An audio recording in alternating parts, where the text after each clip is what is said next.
ও বন্ধুরা কি আর বলবো, আজকে আবার একটা নতুন মিনি ব্লগ নিয়ে চলে এসেছে তোমাদের মাঝে। আর আজকে আমি আর ভাই যাচ্ছি রাশিয়ান দেশের মেয়ে দেখার জন্য। সরি বন্ধুরা, গাড়িটা একটু প্রবলেম হয়ে গেছে, সেটা দেখানোর জন্য আজকে যাচ্ছিলাম গুসকরা গ্যারে।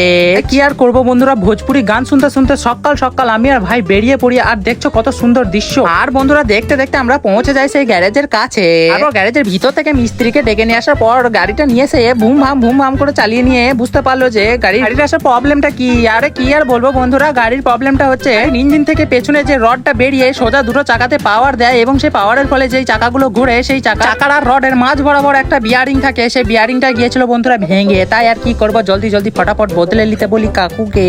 বন্ধুরা সরি কাকু লয়, এটা হচ্ছে একটা ভাই সরি বন্ধুরা। কাকু তো সেই যে লোকটা গাড়িটা আমাদের চেক করে বললো যে গাড়িটা কি প্রবলেম হয়েছে।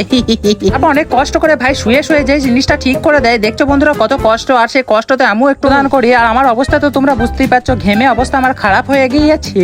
তারপর আমাদের গাড়ি ঠিক হয়ে যায়, গাড়ির কাজ কমপ্লিট হয়ে যাওয়ার খুশিতে আমি গাড়ির পেমেন্ট করে দিই। তারপর আমি যাচ্ছিলাম বাড়ি। আর বন্ধুরা কি আর বলবো, সকালে তো অনেক সকাল বেরিয়েছি, তাই পেটেতে ইন্দুর গুলো কবাডি খেলছিল। এত গরমের মধ্যে উল্টো পাল্টা খাওয়ার থেকে ভাবলাম আজকে একটু ছাতুর শরবত ট্রাই করা যায়। আজকে বন্ধুরা যা গরম পড়েছে কি আর বলবো, তাই আর বেশি না দেরি করে আর উল্টো পাল্টা জিনিস না খেয়ে দিদি ছাতুর শরবত অর্ডার, তাও আবার দুটো, আমার আর আমার ভাইয়ের জন্য। আরে কাকু খুব সুন্দর ছাতুর শরবত বানায়, তোমাদের আগের ভিডিওতেও আমি দেখিয়েছিলাম। আমরা ছাতুর শরবত খাই। আজকের ভিডিও এখান পর্যন্ত, টাটা বাই বাই। হ্যাঁ তোমরা চ্যানেলটা সাবস্ক্রাইব করে যেও, সবাই ভুলে যাচ্ছ।